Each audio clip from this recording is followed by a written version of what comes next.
હવે આવે છે અસાધ્ય વ્યાધિના ટાઈપ્સ. એમાં પહેલું છે યાપ્ય, એટલે કે એમાં આપણે ક્યોર ના કરી શકીએ પણ એને મેન્ટેન કરી શકીએ. તો એમાં શ્લોક પહેલો યાદ નહીં રહે, બીજો કરવો પડશે. ગંભીરમ બહુ ધાતુ સ્તંભારો. તો પહેલાંના સંસ્કૃત વર્ડ બી નહીં યાદ રાખવાના, ડાયરેક્ટ મિનિંગ કે the patient can survive by following પથ્ય wholesome regimen and enjoy little relief.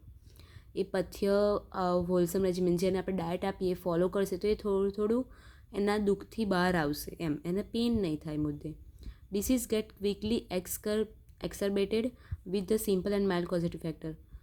એ જે ડિસીઝ છે એક નાનામાં નાના કોઝથી બી એ બહુ વધી શકે છે, ક્વિકલી જ વધી શકે છે.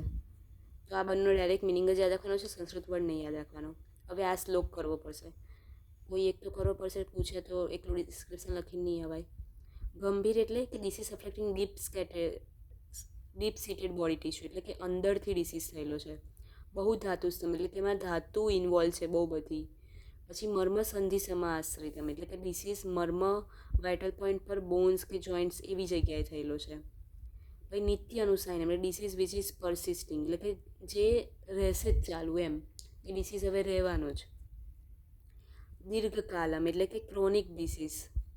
અને અવસ્થિત મને શું કે દ્વિદોષજમ, આમાં બે દોષના લીધે.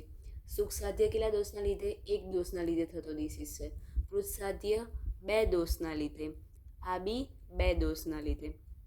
તો આ થયું યાપ્ય વ્યાધિ. તો આ પહેલો શ્લોક યાદ નહીં, ડાયરેક્ટ એનો આ ઇંગ્લિશ મીડિયમ યાદ રાખી દેવાનો અને આ બીજો કરવાનો છે. હવે આવે છે પ્રત્યાખ્ય અથવા તો અસાધ્ય અથવા તો અનુપક્રમ વ્યાધિ. એવું કે એક્સપ્લેન પ્રત્યાખ્ય. તો યાદ રાખવાનો છે કે આ વર્ડ અનુપક્રમ અથવા તો અસાધ્ય વ્યાધિના ટાઈપનું છે. ઉતાવળમાં ભૂલ નથી કરવાની. તો આમાં બી જે શ્લોક આમ તો આમ પહેલો જ યાદ રહેશે કે વિદ્યાદ્વિદોષજમ. આ પહેલાંની આની છે લાઈન યાપ્યાની, કે બે દોષના લીધે થાય છે. અહીંથી આનો શ્લોક ચાલુ થાય. તદ્વત પ્રત્યાખ્યેયમ ત્રિદોષજમ. આ કોના લીધે? તો કે 3 દોષના લીધે થતો છે. ક્રિયાપથમ અતિક્રાંતમ એટલે કે the disease has grown beyond the abilities of the all possible treatment modalities. જે આપણે ટ્રીટમેન્ટ લઈને એનાથી બી બહુ જ આગળ આ ડિસીઝ વધી ગયેલો છે.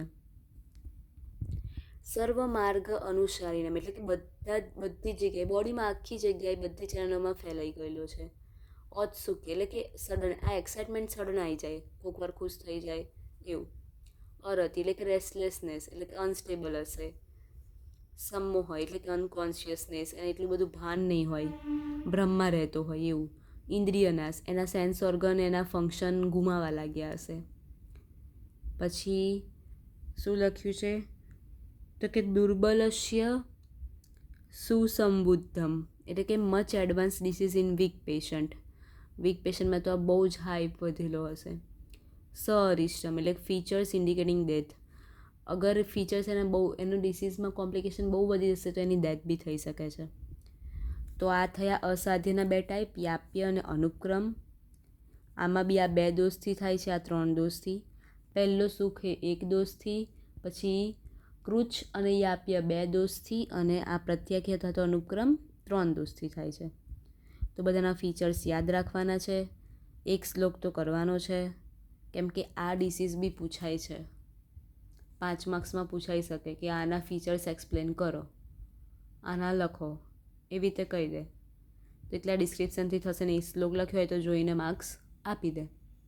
અને પેલા વર્ડ્સ પરથી જ આ બનાવવાનો છે શ્લોક, હાર્ડ નથી. તો અહીંયા 10મું ચેપ્ટર થઈ ગયું. એમાં બધા ડિસીઝ આવી ગયા.